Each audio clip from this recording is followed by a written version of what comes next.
What's up, Bruins fans? Welcome back to the Black and Gold Hockey Podcast. This is episode 344 and is brought to you by the BB Lux Transportation Company. Welcome back. Another week of Boston Bruins Hockey Talk. This is the 2023 Christmas special. So we're recording on Friday, December 22nd. And I'm here with my boy, Dom Tiano. Dom, how we doing? How was your week? Doing great, Mark. Looking forward to the next few days with family and friends, and what better way to start the break with my friend, talking Bruins hockey, and all those Bruins fans out there listening. It was a long week. I couldn't wait for it to get to an end. I actually had today off, so it started early for me. Nice. You know, in terms of hockey, not a lot going on, not like I'm used to. And, you know, when it comes to the Bruins, a little bit of controversy. So, you know, there you have it. Yeah. Way to segue right into our first topic, and it is controversy. There's a little bit of criticism that's been going around the Boston Bruins organization, particularly at the Providence Bruins level in the American Hockey League. And we had our Black and Gold Production Sports Media Company had a colleague, Jason Cooke, in Providence this past Sunday to covering the game against the Syracuse Crunch, North Division Crunch, and they lost. I don't remember the score. I think it was 4-1, I believe. And Ryan Mougenel, you know, the whole post-game press conference was just uncomfortable. You know, he's a very, you know, he's a good coach, but he wears his heart on his sleeve. He doesn't like to lose. Nobody likes to lose, and so on. So there's a lot of, you know, tension going on. But our boy Jason Cooke happened to ask him a question about Fabian Lysell and his progression, you know, so far this year, and this is what he had to say. And, you know, we'll talk about it on the other side, but let's hear Ryan's post-game presser with Jason Cooke's question to Ryan Mougenel. Lysell, how have you seen him progress over his time here?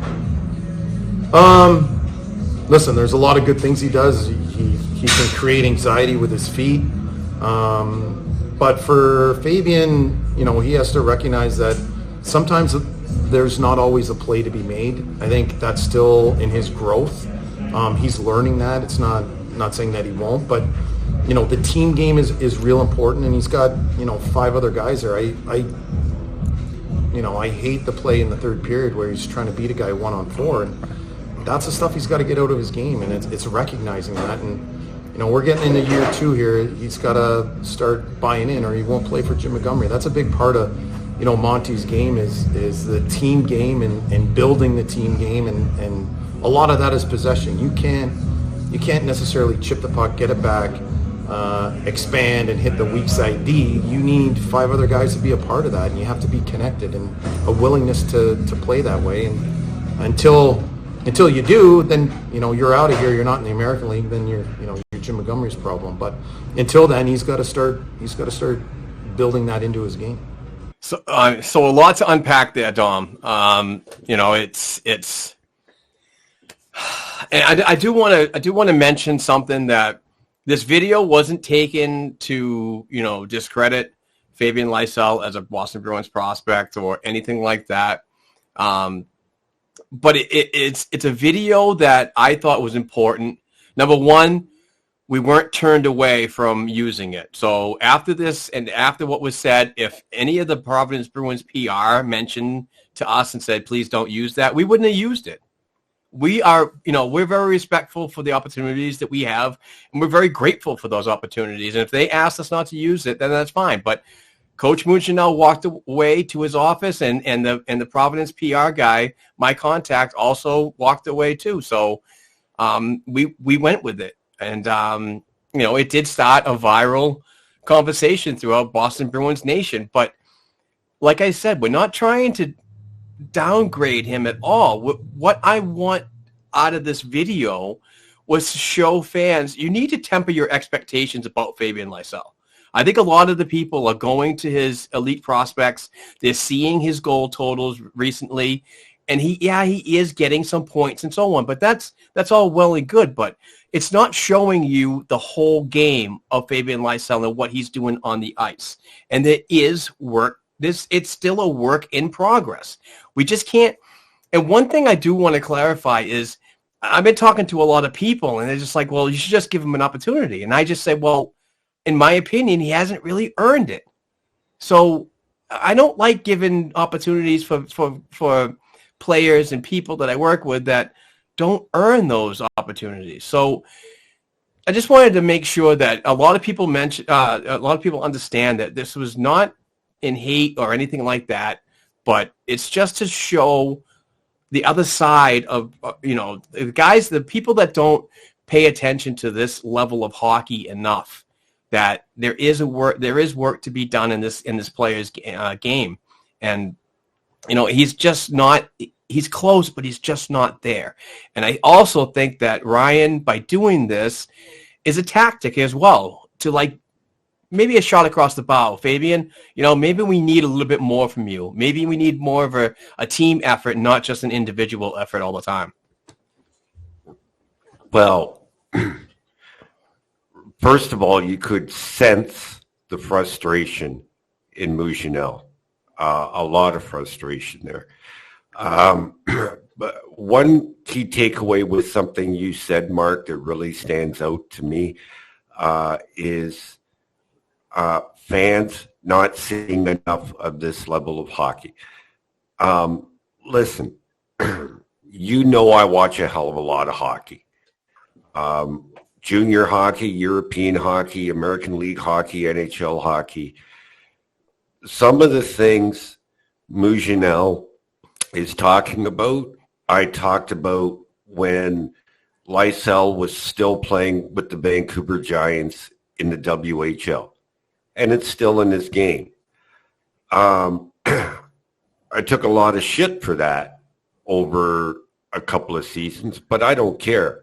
I would rather be honest with the fan that wants to learn than to spread some bullshit across their X.com feed or their Twitter feed or what have you. So here's the thing.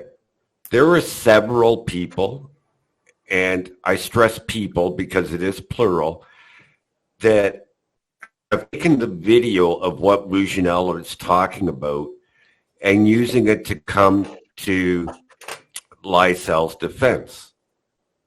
Okay? I mean, I've seen people on chat and social media saying, well, Connor McDavid does it. There's nothing wrong with it. Well, just because the best player in the world can do it doesn't mean that everybody should be doing it. Okay? It's two different things when we're talking about Connor McDavid and Fabian Lysell. That's number one. Number two, to spread the video of the play without context to defend Lysell is not doing the fan any favors. Okay? If you watch it enough, and Mark, I know how much you watch the Providence Bruins, this isn't a one-time thing. This isn't one play in one game. This is a regularity in his game. That's, it's great to do it once in a blue moon. It's not good when you do it constantly. Excuse me. So it comes down to, is he making the right decisions? I mean, I've seen comments about, well, what's Lysell supposed to do when his teammates are in the neutral zone and he's 1-on-4.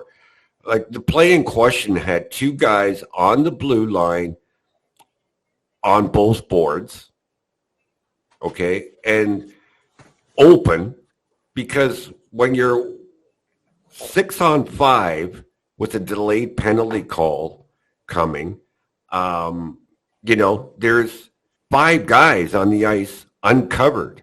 So is the right play to do what Fabian Lysell did, or is it to utilize those guys at the blue line? Actually, if it were me, I would have got the puck to them sooner. They actually had to stop because they would have put the play offside. So it's the old David Krejci to Blake Wheeler days.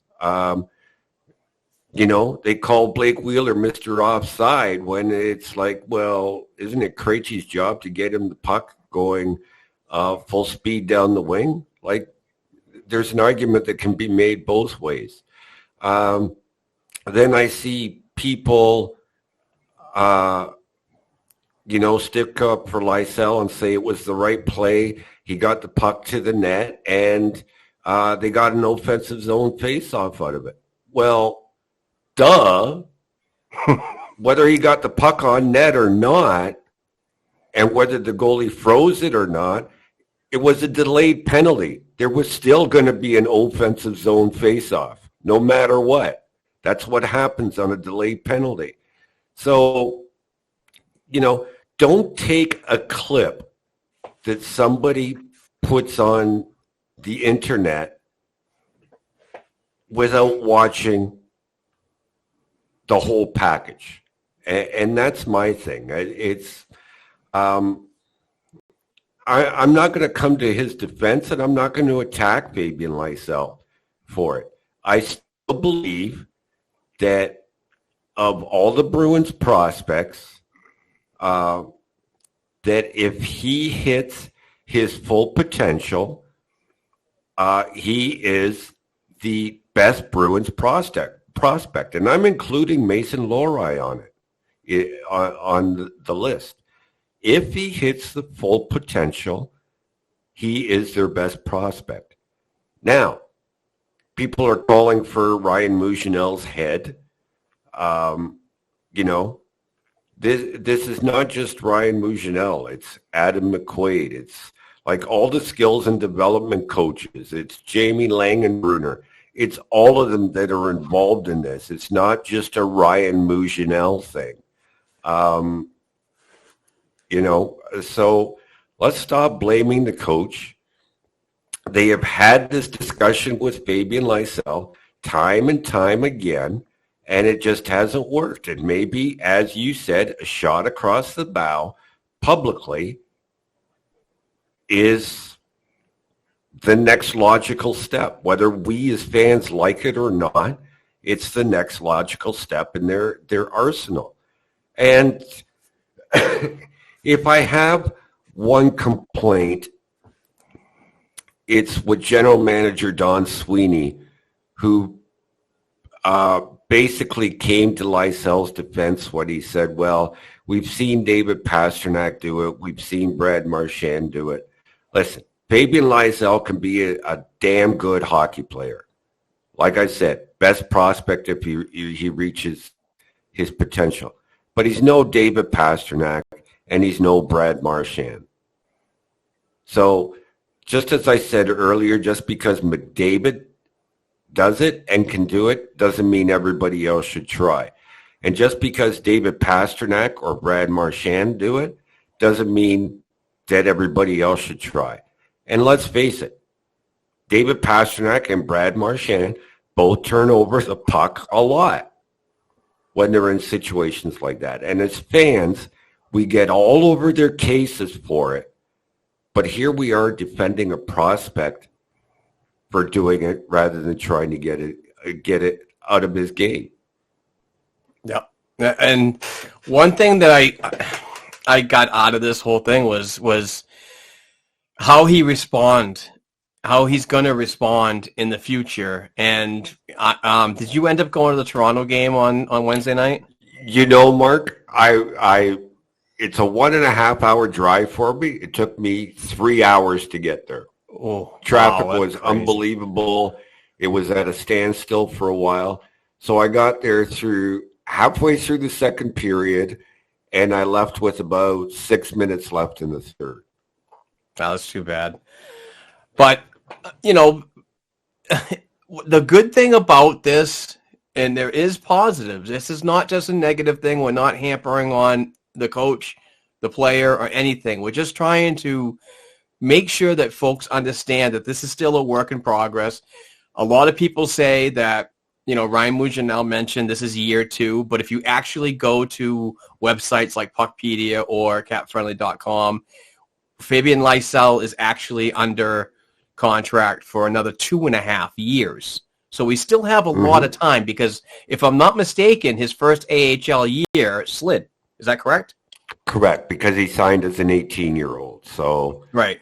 So there's still a lot of time to hone the skills, to make sure that he's a sponge and learn this, that you need to utilize your teammates as well. You just can't do everything. Like Ryan Mougenel said, he creates anxiety with his feet. He is very fast. That is something that I got out of his draft year, because it was the year that we were coming out of the COVID, and people couldn't go to certain countries to look and so on. So a lot of people were saying that Fabian Lysell might be the fastest player, not the best skilled player, but the fastest player in the draft. And that's enticing for guys like me, you, and a lot of other prospect guys.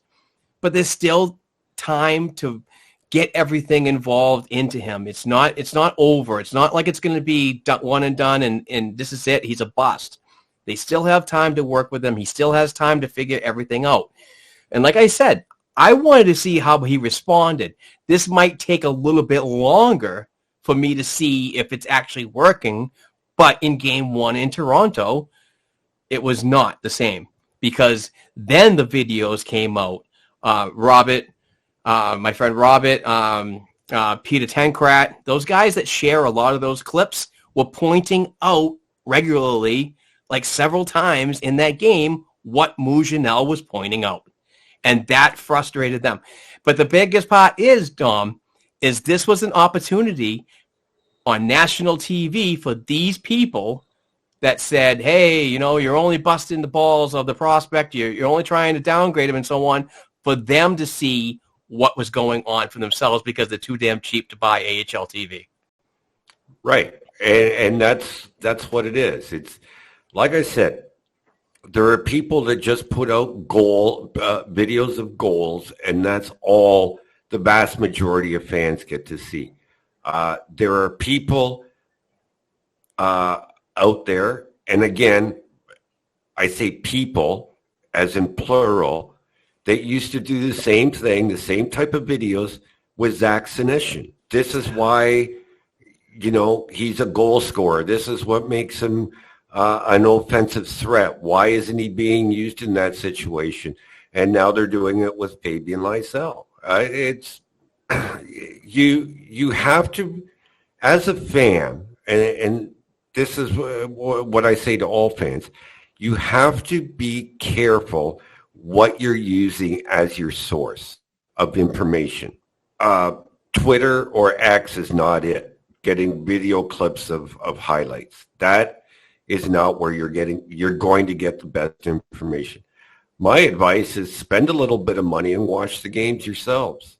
You don't want to buy a whole season's worth. Spend $6.99 to watch a game of Jackson Edward plays or Reed Dick or one of the European League games. Unfortunately, there you need a VPN as well to hide your location.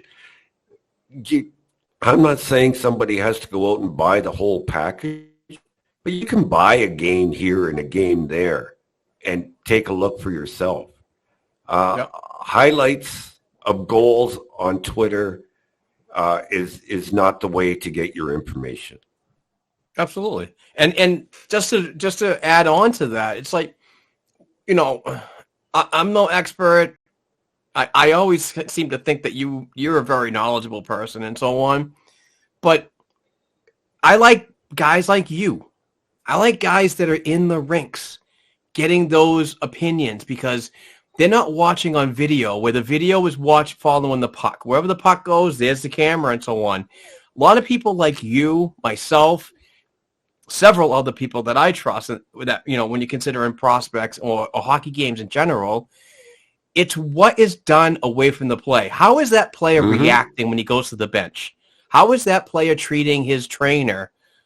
You know, is he nice? Is he this? Or is he treating everybody like shit on the bench? Those are the things that you don't see. Those are character things. You know, and those are things that, you know, if you're in the rink that you'll be able to see, because you can see in the whole picture of this player in a game set. So, again, just to kind of wrap this up, you know, it's not an attack. We didn't put this out there to start anything. It was just a video that was shared to show people that he needs to continue to work, and more time in the AHL is not bad. I'm so tired of people thinking that the American Hockey League is a death sentence. It ruins people's careers, and I cannot agree with that. Far from it. Mark. Yeah. And I'll tell you, in fairness to B&G, it was other media that took the video, shared it in a post or an article, and made a mountain out of a molehill. It wasn't B&G that did it.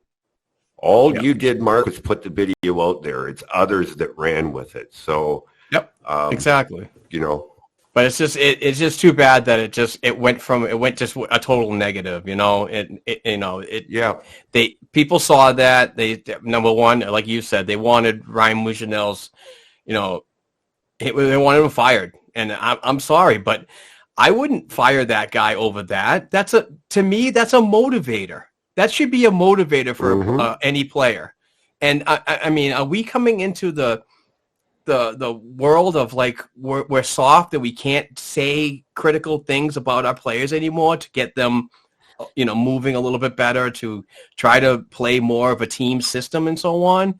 Now it's just, you know, sunshines and rainbows all the time, and you know, I don't think we're old school. We're not new school and so on, but that, to me, like at my job, if my boss came in and said, Mark, I need you to step it up. Well, if I don't step it up, guess what happens? Somebody's coming in to take my job, you know? Right. Exactly. And I have to bite the bullet and do what I got to do for the betterment of myself and my family. That's just the way it is. And just to finish off, because I know we're getting long-winded here, nothing is given in the NHL. That's one thing I really want to stress. I talk to so many people that say, well, why not just give him a chance? You know, and I say, he's got to earn it. I mean, the Boston Bruins are not going to take a player like Fabian Lysell and put him up on the top six and say, go for it. You know, no. He's got to play. He's going to find ways to not only make Mougenel and coaching staff happy with the things that he talked about in that video. Once he gets those all together and his game is now complete, then Mougenel will be like, you know, Jim, I think this is the time that he could deserve a game or two. And that's the way it happens. Yep. So exactly. You know, it was just something that, you know, I wanted to get off my chest as well, because we've been criticized for trying to knock a prospect down a peg, and that was not our intention at all. I am very thankful for the opportunities that this sports media company has at the Boston Bruins level, in the NHL, in Providence, in the ECHL with Maine.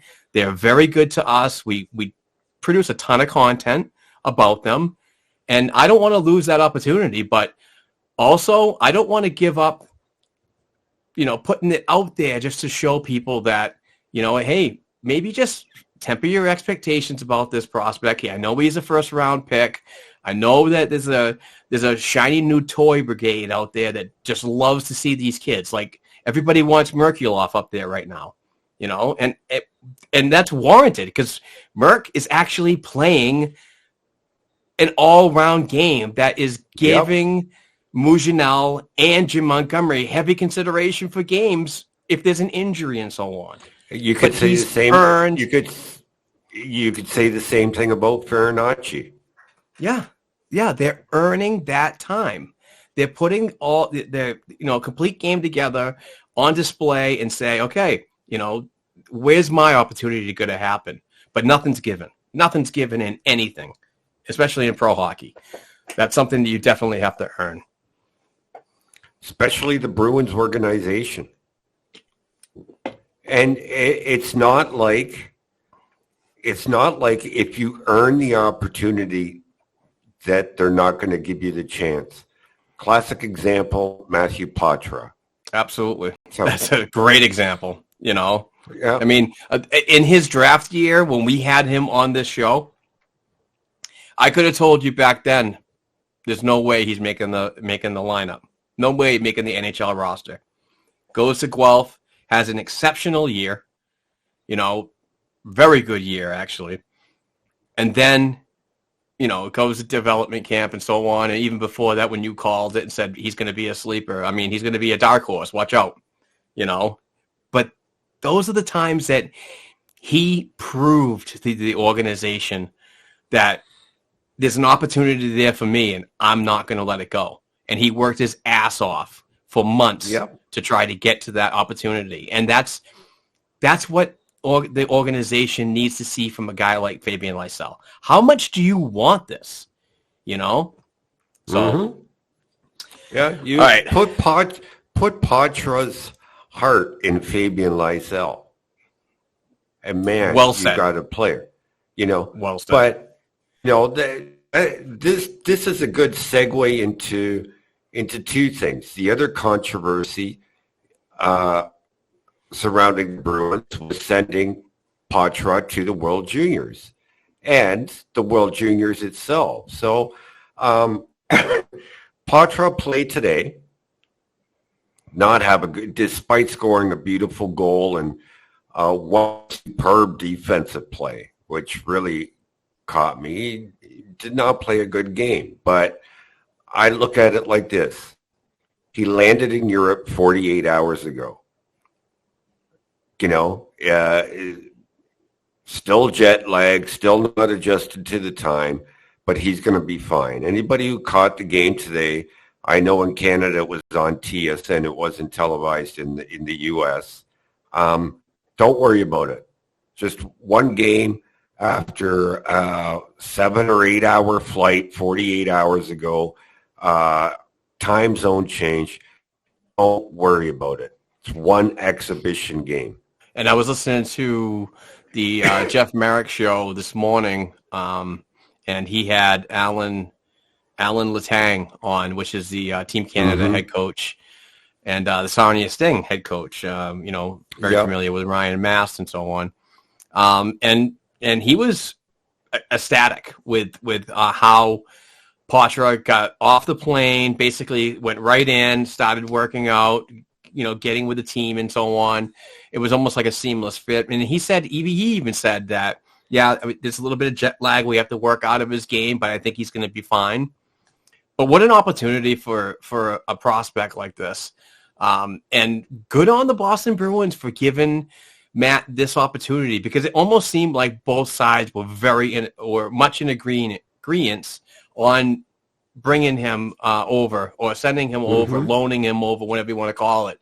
So it wasn't just there's many folks out there that don't understand the value of this tournament and how big it is to these kids, to Team USA, to Team Canada, you know, the other nations that are involved. This is a huge tournament, and you know, good on them for agreeing. But a lot of folks kind of see this as a demotion. And I cannot agree with that. I can't agree with that because, you know, I don't think it's a demotion, but it's something that Matt could go and learn. And listen, if he gets a gold medal, what a resume builder for him, you know? But not only that, it's the experience. And I know there's going to be a lot of games in a short tournament and so on. And a lot of people say he could get burnt out and this and that, blah, blah, blah. But what my thing is, when he comes back to the Boston Bruins, what kind of player is he going to be? And what additional skill set is going to be on display when he comes back with his teammates? Precisely. And the Bruins sending him over, as they did with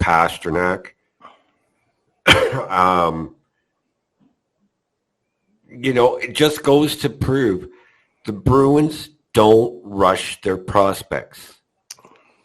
They give them the time to percolate in the AHL or in junior or wherever, unless you're a case like Matthew Poitras who makes it right out of junior. But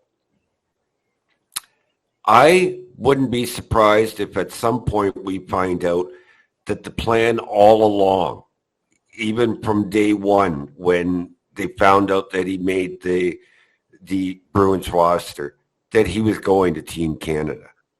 It's just the way the Bruins operate. Let them percolate for as long as possible. It's the old Detroit Red Wings motto.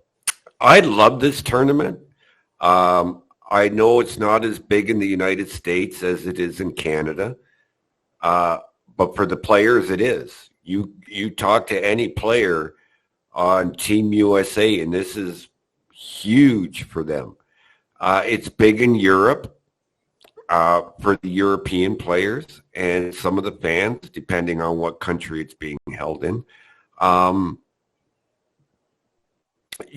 even more than watching how Potsy does in this tournament, I am probably more interested in seeing Don Lochmalis, or Lochmalis, if you want to use the Latvian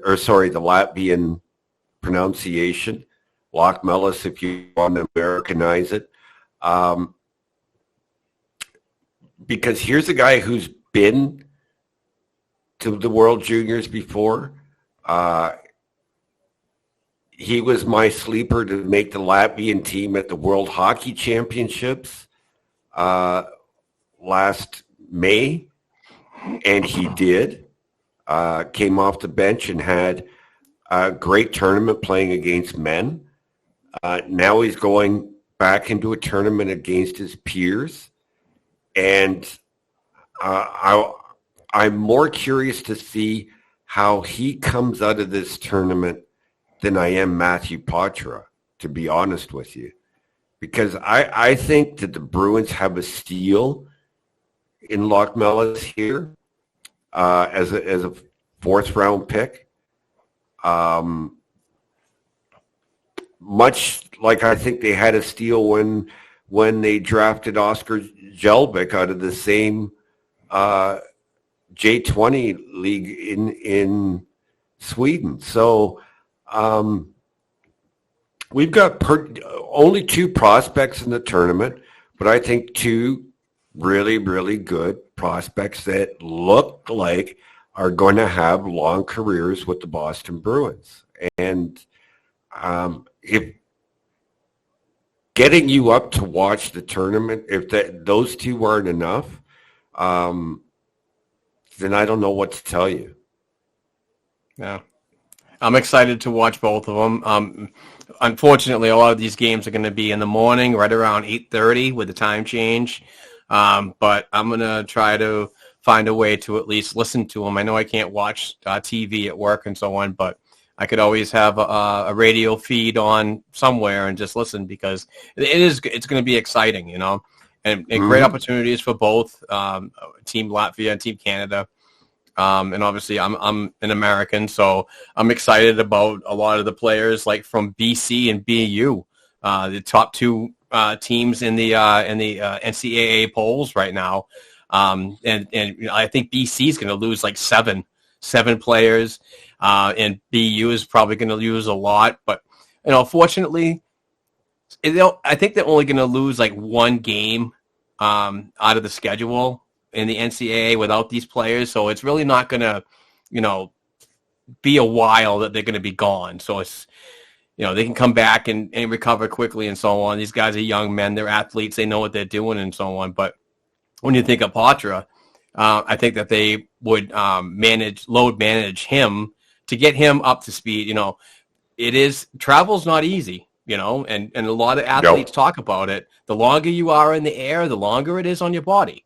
And I think that Don Sweeney and the training staff and so on understand that as well. When Poitras comes back to the Boston Bruins, it's going to be a little bit of a, there might be a game that he's a healthy scratch, but that's not because he's playing bad or he played bad or whatever. It's just to try to get him more involved, more comfortable, as the way he was before he left the United States. Yeah, and to say there's nothing for him to learn in a tournament like this, I will give you an example of something new that he's never done before. And trust me, because I watched him in Guelph for 2 years. So guess where they used him on the power play today? Where? The bumper. Oh, no way. The Bruins have never used Matt Poitras in the bumper position. The Guelph Storm always used to use him on the right elbow, never played the bumper. And here he is with Team Canada at the World Juniors playing a position that he had never played before. So anybody who tells me that there's nothing new to learn, there is always something new to learn. It's funny. There you go. We both know somebody that was really successful for a long time that played in the bumper, and he was a former Boston Bruins too that recently retired. Yeah. So Hall of Famer, probably. Oh, definitely. I know. I'm just kidding. It was great to see Rod Brindamore come out and say that they should rename the Selke Trophy the Patrice Bergeron Trophy. Don't you think? I know. Oh, what a ring. I said that on Twitter. That's got a great sound to it. Yeah. And then I started expanding into the future because that's what I do in my head sometimes. I'm thinking, wow, wouldn't it be awesome if Bergeron handed the Bergeron to his son in the future? That'd be kind of cool. Oh, yeah. All right, speaking of tempering expectations. Hey, why don't we take a quick break right now? We're in 40 minutes right now, and we've only got 2 topics we basically talked about. So let's hear from the amazing folks over at BB Lux Transportation Company. If you or your family or your friends need a safe and reliable 5-star transportation company for your next trip to the airport, saving those ridiculous parking fees, or a trip to Boston for a show or sporting event for groups up to 15, we highly recommend the BB Lux Transportation Service. BB Lux is a safe and trusted company that serves the greater Boston area and is the #1 private car service of the UMass Amherst parent group. Let this company's group of professional drivers take care of you for any occasion when you or a group of friends need a ride to and from an event. BB Lux is also a fantastic service for those family members needing a safe and reliable ride to and from medical appointments. Whether it's a trip to the airport or a sports trip for you and a group of friends, please get in touch with the BB Lux Transportation Company for that safe and reliable ride from a trusted company. Follow this 5-star company on Facebook by searching BB Lux. That's BBLUX. You can also send them an email, bbluxforless@gmail.com, or please give them a call at 978-701-1473 to schedule your next safe and reliable ride for any occasion. And with New Year's coming up, folks, and the holidays, if you happen to be going out, like I said, to a sporting event or anything else like that, and you happen to be drinking, please give either BB Lux a call, Uber, Lyft, or call a cab. Please do you're celebrating this holiday season safe because, like I always say, don't be a statistic. Just do things safe. I don't like drinking and driving. Going back to some Bruins topics, Jake DeBrusk seems to be making some news with Boston Bruins fans lately as he continues to struggle. I believe he only has 4 goals on the season. And when I was talking to Bruins fans earlier, I was like not giving him a pass, but I also wanted to say I also want to give him enough time to work himself out of this funk that he's currently in. But now we're pretty much in the middle of the season, not quite the middle, but getting close to it, where I said back in October or even early November that if it's still a struggle, is it time to possibly explore a trade? Because it is a contract year for him, and I'm not sure about the value right now. This might be something that could be packaged if they were considering, a top six forward to, boost up that offensive production that we currently have, or lack thereof at times. But where do you sit with Jake DeBrusk now? I mean, is it time to move on? Because in my opinion, if nothing's done before the trade deadline and he's still struggling and not point producing, I hate to see a player like that walk for nothing with all the investments that the Boston Bruins have had in him in the past. Yeah. The week of Bruins controversy continues, right? Yeah, no shit. I don't know, Mark. In his defense, a lot of aspects of his game have really improved. But Jake DeBrusk is paid to be a goal scorer. And 4 goals in 30 games just doesn't cut it. When do you move him if you're going to move him? It's like I truly believe if the Bruins were pushing hard to sign him, he would have been signed by now. But there's really been nothing in over 3 months of when both management and DeBrusk both publicly stated, that they're going to work towards a deal. So what is he worth? I don't know. To me, that's as much of an enigma as the cosmic relevance of the figure 8. I have no idea.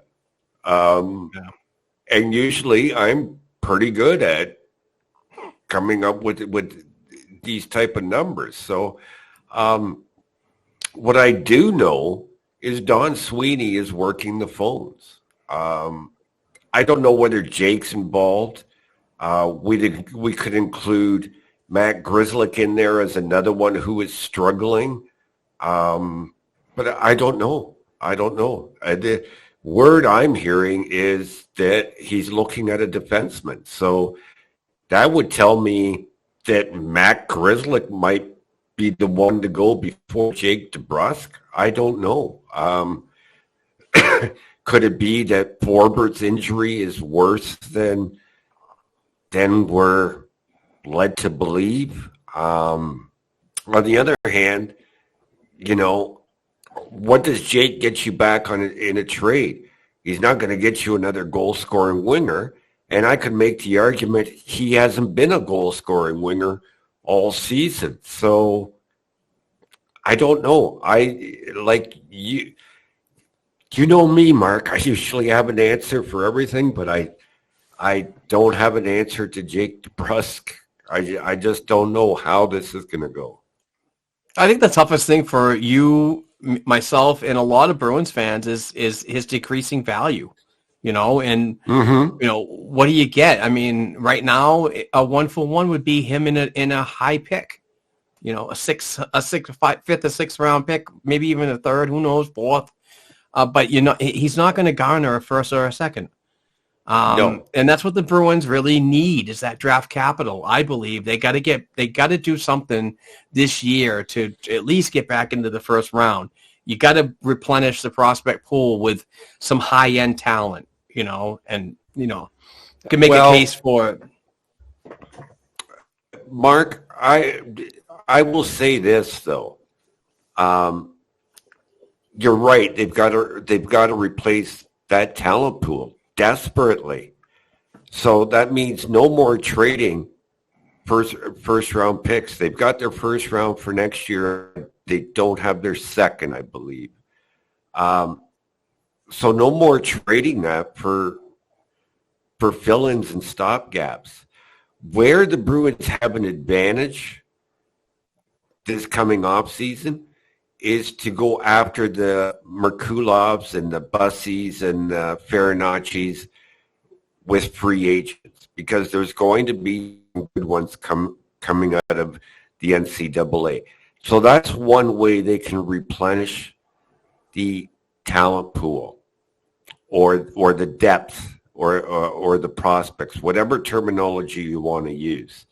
So I don't think trading a DeBrusk or Grzelcyk is necessarily has to bring back draft picks, but they definitely have to bring back young players that can play the game. And I think that's the route that they've got to take. Yeah, and it's interesting that you said that they're looking defense, and obviously, defense wins championships. But it's really hard for me to think that you put, even if you package something, Jake DeBrusk, Matt Grzelcyk, and a leverage piece, what is that going to get you back? I don't think it's going to. I mean, we're not talking, Cale Makar, somebody that's going to move the puck really well and be a game changer. And with both you as UFAs, you're likely not getting a top four defenseman.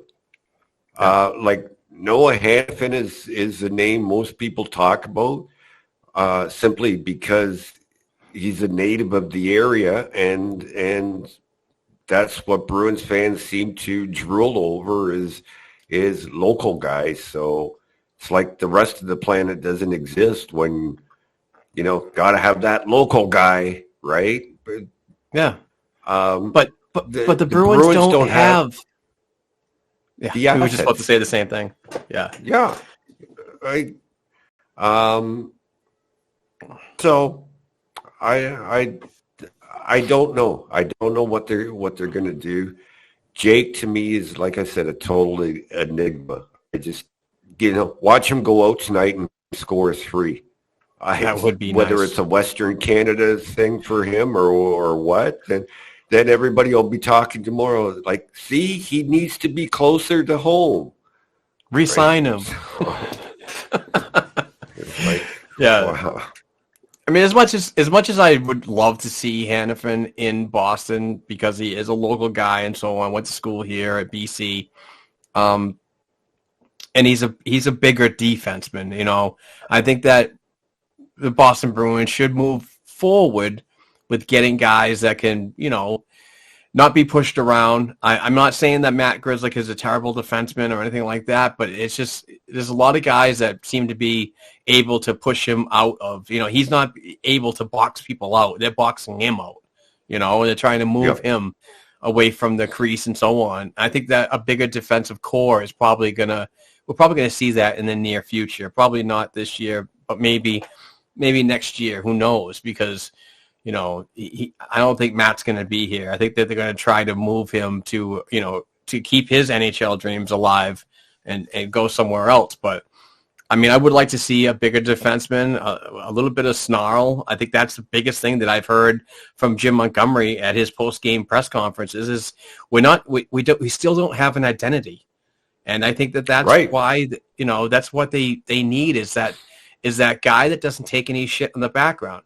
And people can agree with me all they want, but in my opinion, like Brandon Carlo has been that guy, like his upper body strength. And I've noticed that because you said something a while back about him and how he uses that upper body strength that he didn't use in previous years. So I think they want to get a guy like that, maybe that moves the puck a little bit better, but is defensive sound in his own zone. And I think that's the type of player that they need to probably have a little bit more success in the playoffs because we know the narratives out there, Dom. Defense wins championships, and you can't win a Stanley Cup with guys that are under 6 feet tall. And I think it shows in their drafting philosophy, Mark, with the drafting the likes of Christian Kostadinsky, Jackson Edward, Ryan Mast, all bigger, stronger defensemen who won't be pushed around. So it's not that the Bruins are cognizant that philosophy needs to change, because it has. The unfortunate thing is that they're all years away. They're not coming knocking on the door tomorrow or next season or the season after. So they need something in the meantime. You're absolutely right. They lost a little bit with Derek Forbert's injury. Not that Forbert was punishing, but he was strong. Yeah. And, Parker Wotherspoon has tried. I actually liked him in a couple of games, but Ian Mitchell wasn't the answer. So they need something to fill the gap for the next few years. Whether Noah Hannafin is the guy or not depends. It all depends on, can Hannafin force his way to Boston without trade protection like Taylor Hall did? Renaud Lebois of RDS seems to think that trade talks with the Flames is slowed because every GM in the league is well aware that Hannafin wants to sign with the Bruins next offseason, so are reluctant to trade or give up the assets that the Flames want in return. So I trust him when he speaks. He's very connected. So he's what I call the French Bob McKenzie. So we'll see. It's just, but to get into an all-out trading war or bidding war with another team, Bruins can't win. They can't win. Yeah. Not for Noah Hannafin. Yeah. And I don't know. I was kind of poking around Cap Friendly just a little while ago because I wanted to see what the Seattle Kraken currently have. And obviously they're not doing great this year, so they might be sellers as well. And I kind of gravitate myself to 31-year-old Adam Larson. He could be an effective player. Jamie Alexiak, he could be an effective player, although Alexiak has a little bit more term. So that's going to garner a lot more price from the Boston Bruins. But they're both 31 years old, and they're both bigger players that can play a pretty, Alexiak plays a nasty game. Larson maybe not so much and so on, but they're experienced and so on. But, those aren't players that you want to lock up for long term at their age. It's something that, like you said, a stopgap for now until some of these younger players that are in the prospect core playing over in Europe or wherever start to get over to North America and start showing an evaluation of how their game's progressing and so on and where they're projected to be. It's all going to take time, but something does have to be done. I mean, we all know over the off season this wasn't going to be a perfect roster because we lost two incredible players and a lot more actually. Because of the salary cap restrictions and so on. We had to get we had to drop Dmitry Orlov. I would have loved to keep him, but we just can't do it at that price. So it's going to be interesting on how Don Sweeney and the Bruins, figure this whole thing out. I don't see a huge trade market for the Bruins because they don't have the capital, the draft capital to move forward and so on.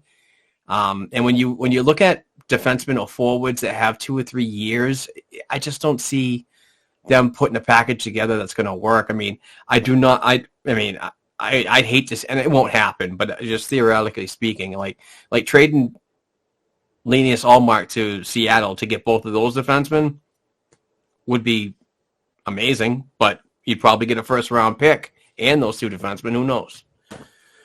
Yeah, but then what do you do? Like, I'm not trading a goaltender. I'm not. No.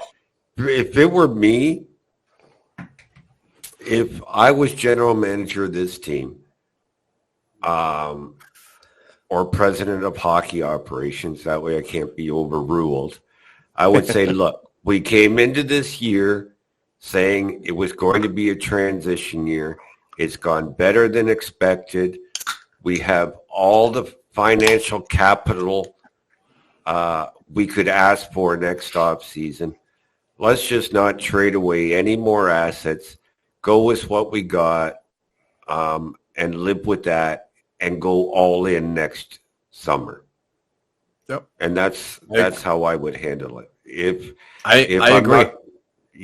If I'm not getting anywhere with Jake DeBrusk, I'm trading him. If I'm not getting anywhere with Matt Grzelcyk, I'm trading them. If you give Mason Lohrei the season in the AHL, when you get to trade deadline, there's 40 days left in the NHL schedule. 40 regular season days, not games, days. So that's what, maybe 18 games, 17, 18 games. Trade Grzelcyk, get an asset back that you can use later on, and bring Mason Lohrei up then. Yep. Let him percolate in the AHL for another 30 games, round out his game, get up to speed, and then bring him up. No sense in bringing him up today. Right? And I would do the same with DeBrusk. Trade him. And listen, to me, I've said this before, Mark. I don't know if you're in agreement with me, but trade DeBrusk and bring Farinacci up. Oh. He can play right wing, right? I think so. All I've seen him is at center, I believe, but he might have been tossed in the right side once in a while. Nothing consistent, but they might be flirting with the idea. I just haven't seen it regularly. But no, I mean, like last year, I think the Bruins management saw something in this team because they were so good. I mean, it was a record-breaking season.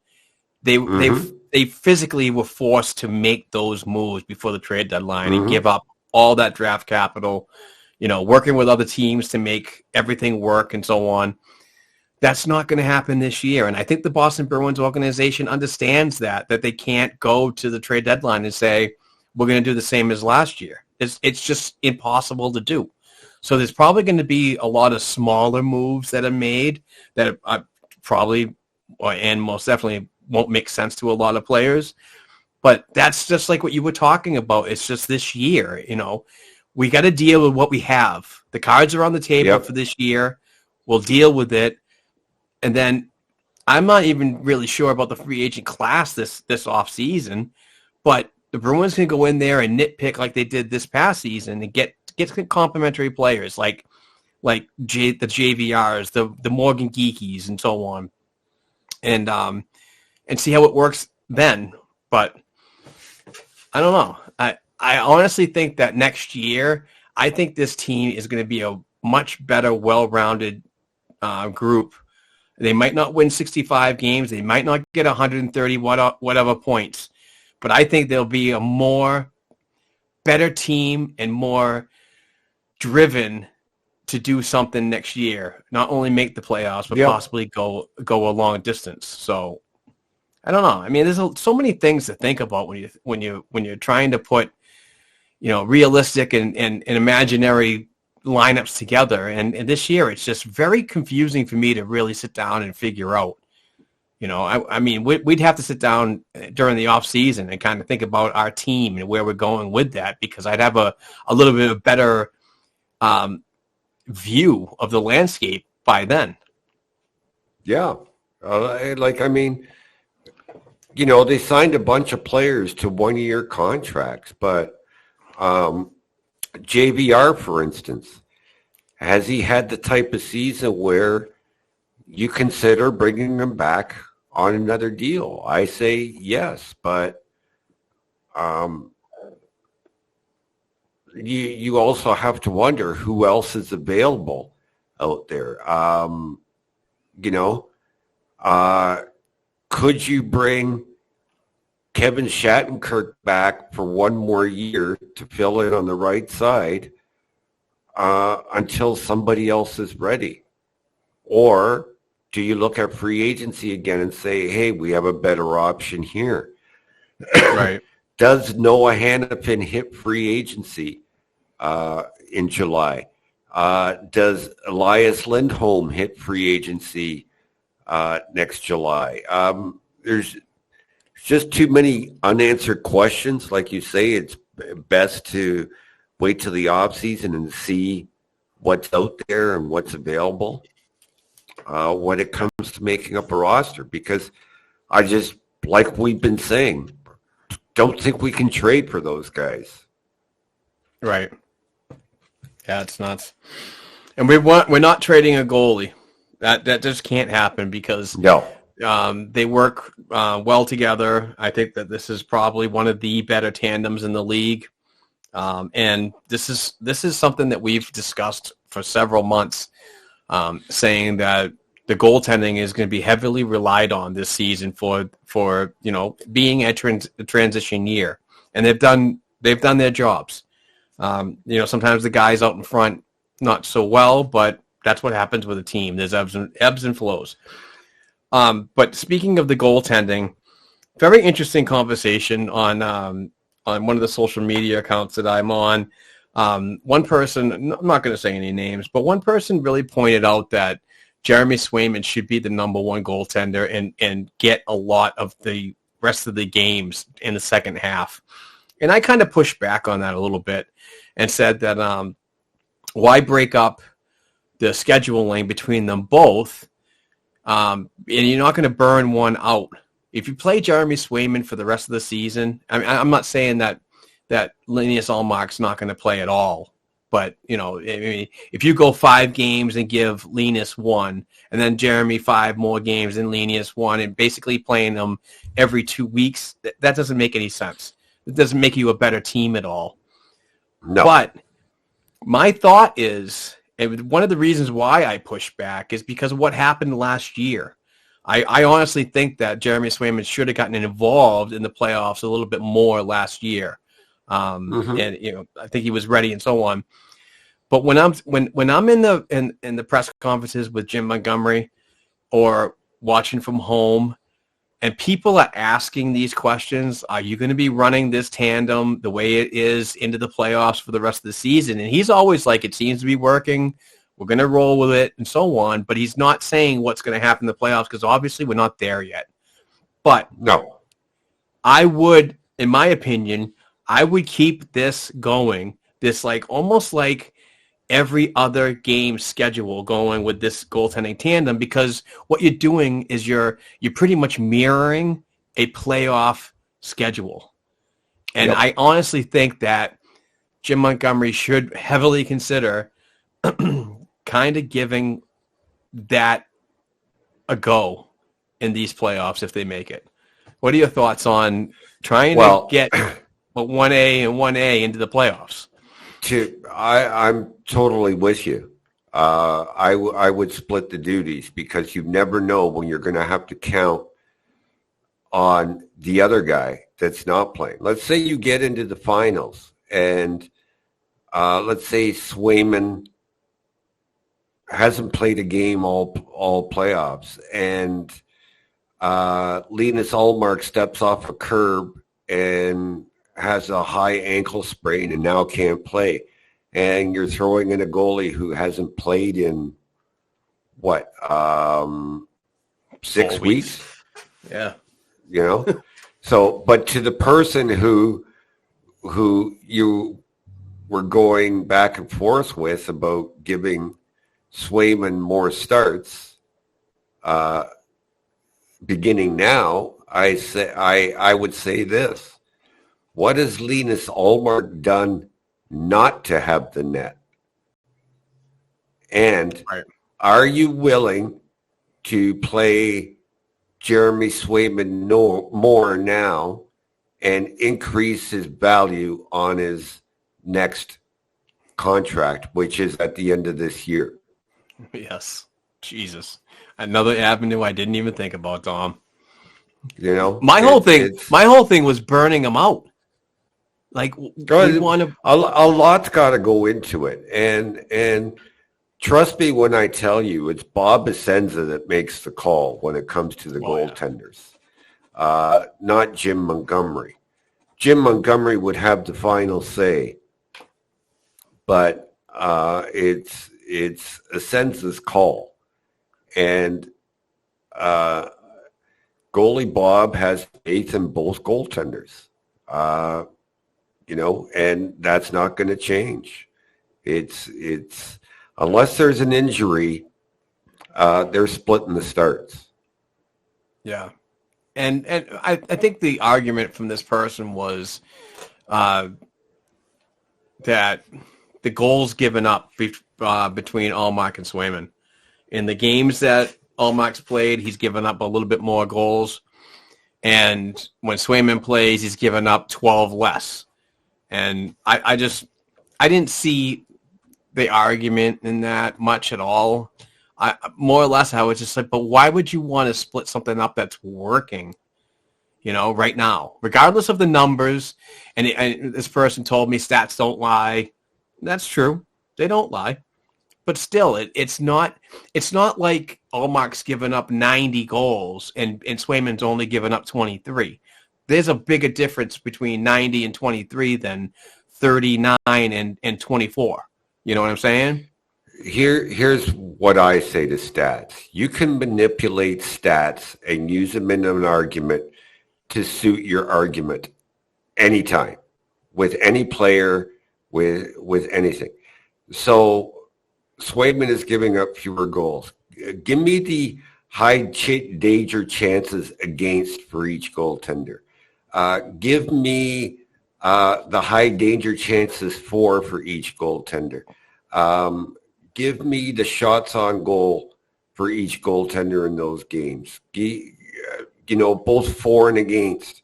I want to see not only who's facing more shots, but at what point is the team not pulling their fair share of the game and supporting their goaltender. Like, for instance, if they're getting more shots on net, the Bruins, when Swayman's in net, than they are with Allmark, that's not Allmark's fault. Right. Okay? Like, give me all the stats. Just don't give me the goals for and the goals against. And save percentage. A lot goes into it. Power plays, you know, penalty kill. It all plays into it. Was Ian Mitchell playing that game, or was Parker Wotherspoon playing that game? Was Matt Grzelcyk out there killing penalties, or was Derek Forbert out there killing penalties? Yeah. Stats can be manipulated to suit an argument. Well said, my man. Where do we go now? All my topics are pretty much all set. Do you have anything that you'd like to talk about, Dom? No, I think we covered everything that I really wanted to talk about. In terms, especially the controversy that we've seen surrounding Lysell and Poitras being sent to junior and Jake DeBrusk this week. Unfortunately, we're probably going to have to listen to it for another week. I know Providence plays tonight at 7. Who are they playing tonight again, Mark? They're playing the Rochester Americans, and they're also they play tomorrow in Rochester tonight, right? Yeah, this is game 2 of a 7-game road trip. So right. Providence won't be back in Rhode Island until I believe January 7th, 6th or 7th. So this is their annual long trip, and even though the last 3 games against the North Division, Providence has given up 19 goals and only scored 6. So hopefully this second half of this 7-game road trip turns out to be a little better, this is a great way for these guys to be together on the road. Camaraderie is always a big thing. And hopefully Mougenel and Whitfield and Thomas can get to these guys and get them back on track, because even though this has been a roller coaster season for the American Hockey League club, there has been signs that they can be consistent. I've seen games where they've had 4-game winning streaks, 3-game winning streaks, but it's just not consistent enough, because all of a sudden that happens and then they bust out a 4-game losing streak, and it's not great. But this is also a time where the Providence Bruins traditionally pick up their game. When the calendar year is almost over and we're starting fresh, that's when they really start playing to buckle down and try to, squeak into getting into the Calder Cup playoffs. And hopefully they do that, and hopefully they can last a little bit longer than last year and actually the previous 2 or 3 years. And to be honest with you, I would love to see another Atlantic Division title. But then again, I don't want them to go through what they did last year, which I thought was bullshit. I do not like the American Hockey League playoff schedule. The first round is three games, or the second round is 5 games, and then all of a sudden you get to the finals, and now it's a 7-game series. That doesn't make any sense to me at all, especially for a league that survives on asses in the seats. Wouldn't you want to put... Is supposed to mimic the NHL. Yeah. I mean, all I hear from my friend Patrick Williams and a lot of these other people that cover the American Hockey League is people need to get in there for these organizations to thrive.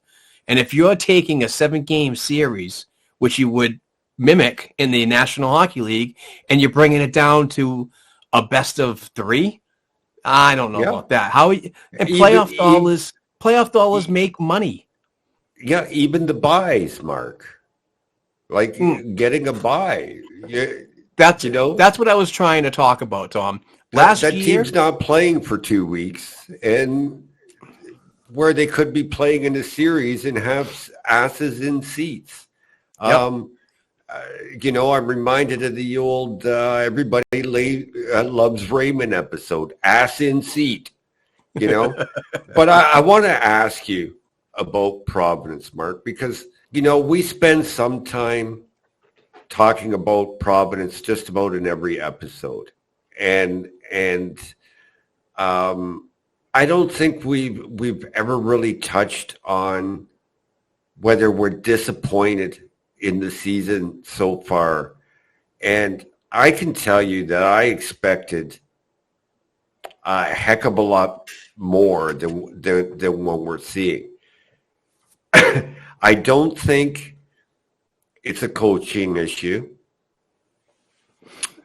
but I do think, and I know you touched on this a few episodes ago, when you had an influx of players that the Boston Bruins side, and all of a sudden they're being sent down to Providence. I mean, we often talk about Trevor Kuntar and his game and how great he's been playing and how loved he's going to be by the Boston Bruins fans when he gets to the NHL. Shouldn't he be playing higher in the lineup? I don't know. What's your take on it? Are you as disappointed as I am? I kind of am, because the expectations during the offseason had me real excited. And then all of a sudden, I'm like, okay, I don't believe McLaughlin's going to stay in the NHL. I didn't think Toporowski was. I honestly didn't think Boquist was. So all of these guys coming down and working with the prospects and so on, I wasn't saying Calder Cup, but I said it would be a lot more competitive team than last season. But it just doesn't seem like these guys have all bought into the message. I don't know if it's just disgruntled feelings. Like I mentioned a couple of weeks ago, maybe Boquist was promised something when he signed here, and it didn't go through. I have heard Mougenel in the beginning of the season saying that It's tough for players to come to a new organization and adjust, especially veterans with families and so on. It's a big transition for them. So there's a comfort level that needs to happen. But, and I bought that. I bought that from Ryan when I heard that. And I said, you know what, maybe I'll give it a couple more weeks for me to come back and reevaluate. But we're basically at the same position as we were in the beginning of the year, when we were kind of like thinking, when you look at this roster, you look at the makeup, you look at the talent, and you're just not seeing it right now. And the biggest thing right now is consistency. They're consistent with their losing streaks, but I wish they would be a little more consistent with their winning streaks. I don't think it's a goaltending issue. I think Brandon Bussi has been playing fantastic. His numbers don't show it. I think Michael DiPietro has been playing fantastic, and his numbers don't show it, because I think it's a product of what's going on in front of the goaltenders at most. And defense hasn't been great. I mean, I've been really, really surprised by players like Michael Callahan out of Providence College, Dan Ranulph. He's a veteran that's been around, particularly with the Ottawa Senators and so on. He probably could be the team captain. Alec Regula, Frederic Brunet, Mast is in the lineup tonight. We're just not seeing a lot of that defense that I saw on paper really show up this season. And the lineups did come out per Mark Diver. And the first line is Boquist, Merkulov, and Brazeau, which has been the best offensive line in Providence this season. The second line is Toporowski, Megna, and Anthony Richard. And Trevor Kuntar, like you said, how come he's not getting higher up in the lineup? Guess what? Third line, left wing tonight with Farinacci and Lysell. So Lysell drops down. And the fourth line is Harrison, McLaughlin, and Joey Abate. And I like Harrison's game this year, and a lot of people can he be better? Absolutely. But this is his first pro year, so it's a lot of learning and so on. And Harrison's been playing a lot at the bottom lines of, the fourth line. And a lot of people are saying, well, Mougenel's not putting him in a great position to be successful. I beg to differ. I think players like Harrison, who are offensively gifted, still need to learn the physicality of the game, how fast it comes at you. Right. And he needs your board battles. He needs to learn exactly. Pick up. He needs to learn how to play with intensity. But I like the fact that Kuntar, Farinacci, and Lysell are on the line together tonight. Kuntar, believe it or not, is going to create space for Lysell. I'm excited to see what that trio can do. That's interesting. Yeah, and DiPietro's in net tonight. Is he? Yep. I thought it would have been Bussi tonight. Yeah, well, I don't know. It seems like we're getting a little bit of a change. But then again, the past couple of games, they've been getting lit up too. So I don't know. I'm curious to see how they're going to respond to a Rochester Americans team. I'm not even really sure how Rochester's doing in the North Division. I think they're like in the middle. But hopefully they respond, because the Toronto game, national TV, that was a tough one. That was a real tough one to watch. And hopefully, especially like after the previous meeting between the two teams, you thought,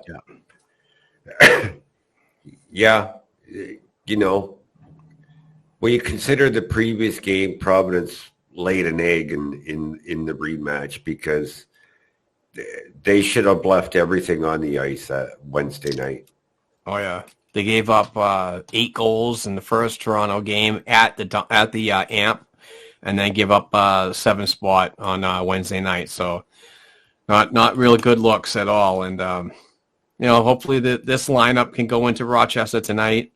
If I'm not mistaken, former Bruins goaltender Malcolm Subban is probably going to get the start tonight. So we'll see. We'll see how they respond. I mean, there's still a lot of time before this Providence Bruins team is officially over. I think that they could. I have faith that they can get back and to get a little bit of consistency, but everybody's got to buy in.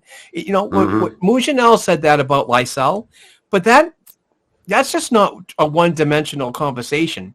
That's going out to the team as well. Because I've heard Mougenel in post-game press conferences as well as Jim Montgomery at the NHL level saying that they need to find their identity. You know, so it's both organizations, whether it be the NHL and AHL, just still have yet to figure out who they are and what their mission is, because it's not the same as when it was when they first started in training camp. You know, once you get those games in and you start evaluating players and seeing the ebbs and flows, you know, it's a mismatch of what we're going to do now. It's 30 games in now, Mark. For both teams, they should have had the players should have had it figured out by now. Yeah. So it should be interesting what's going to happen. Like I said, the Providence is not coming back till the 6th or 7th of January. I don't know. Hopefully they get a big win tonight in Rochester against the Buffalo Sabres top minor pro affiliate. Because I'll be watching, and actually that game is coming on shortly. So I'm teeing that any up minute now. Right now. So why don't we wrap it up, Dom? Is that good? Yeah. We can watch these games? Yeah. Got the Bruins starting in an hour and Providence starting in like 2 minutes. So that sounds good to me. I do want to mention that, we would love to get more interaction with our listeners and Bruins fans. So please don't hesitate to give us a call and leave us a voicemail at 978-504-2727. We'd love to hear from you, your lovely voices and your questions. And we're prospect guys. We not only love talking about the Boston Bruins at the NHL level, but we also love, I got Dom here, and this guy does a fantastic job on his website, dom.hockey. He does awesome Monday updates on all the prospects throughout the world. So please ask questions if you, send us a phone call. And if you're not the type that likes to call and talk on the phone, please send us an X or a tweet, whatever you call it, or a post, and use the hashtag AskBNG, and that way you'll be eligible. And what we'll do is we'll screenshot those questions and we'll throw it right up here on our StreamYard platform, and we'll answer your questions. So it's a great way for everybody to get involved, and it creates a little bit of content to us, because sometimes we don't necessarily have a show agenda. We kind of like pick 2 or 3 topics that we like to discuss, or maybe what everybody else is discussing, but we always love a good fresh perspective from the Bruins fans and listeners and our supporters who are amazing just to interact with us. So please do that if you could. We'd certainly appreciate it. And please rate, review, subscribe, share. We really appreciate all the interactions on our social media. You can read my work at blackandgoldhockey.com. You can read Dom's work at dom.hockey. And I guess that's pretty much it. I do want to mention that this is the last episode before the Christmas break. And again, just please, be safe out there. If you're going to be partying, please just grab somebody else's transportation. Don't drive. That would be good. I don't know what else. Go Bees. I want to wish everybody a very Merry Christmas. As Mark says, please be safe. Drink responsibly. Use other services to get you from A to B. We'll be back in the new year. Mark and I do this unrehearsed. Sometimes we don't even come up with topics. We just go into it. The free flow works great, but with your participation, with questions, it makes it that much better. Like I said, it's unrehearsed, so it's always great to get questions that you don't know what they are, so you don't have time to think of an answer. You're just speaking from the heart. Next year we're looking to grow this podcast, get some guests on in the coming year. Maybe do the odd live broadcast where you can interact a lot easier. So we're doing this for you, the fans. We're going to grow it. We're going to get back to even higher levels than B&G was before, right, Mark? And the one thing you'll get is an honest opinion from us. We're not going to sugarcoat anything. If there's news that we're hearing that we are allowed to share, you'll hear it here. And that's it. Just Merry Christmas. Yeah, and happy holidays. And again, be safe. And I do want to mention that one final thought, that if you're interested in starting 2024 off on the right foot, and possibly become a writer or a podcaster, please reach out to me at Black and Gold Productions LLC at gmail.com. We're always looking for more content creators and so on. So if you do video for YouTube, if you're a website writer and you're passionate about the Bruins and all levels of the Boston Bruins organization, or you want to start a podcast individually or with a group of friends, please reach out, because we're trying to grow everything here, and I think 2024 is going to be a much better year than 2023. So if you want to be a part of that, we do, believe it or not, we do have credential media opportunities, but those are only given to the guys or the people, that really bust ass and go above and beyond. So those opportunities are just not given to somebody that writes an article once a month. These opportunities are given to people that produce 2 or 3 articles a week. So if you can do that consistency and so on, and you're good at what you do, and you're willing to learn. You don't have to be a journalist out of college and so on, and somebody that works at TSN. You can come and learn something new here, and we'll help you grow. So we're always looking for more people, more content, the better. So if you're interested, please let me know. And something you mentioned last episode, I believe it was, Mark. If you'd like to be a guest on the show, reach out to us, and get your foot in the door that way. See what podcasting is like, what it's all about. Just send us a message, and we'd love to have somebody on as a guest going forward. Agreed. I love having other people on because you get a different perspective. And you would sit in here on this panel with us and get used to how it all works. So I would love to have you. All right, let's wrap that up. This is the episode 344. It was brought to you by BB Lux Transportation Company. Please give them a call for your next trip to your sporting event or the airport trip. But until next week, are you available next week, Dom? Yes, sir. Okay, I'll be either available Thursday or Friday, but I'll talk to you during the week. And we'll figure it out. But until then, please be safe and have a great holiday season. And more Bruins talk will come next week. So with that being said, I'm host Mark Allred. That's co-host Dom Tiano. Go Bees. Go Bees.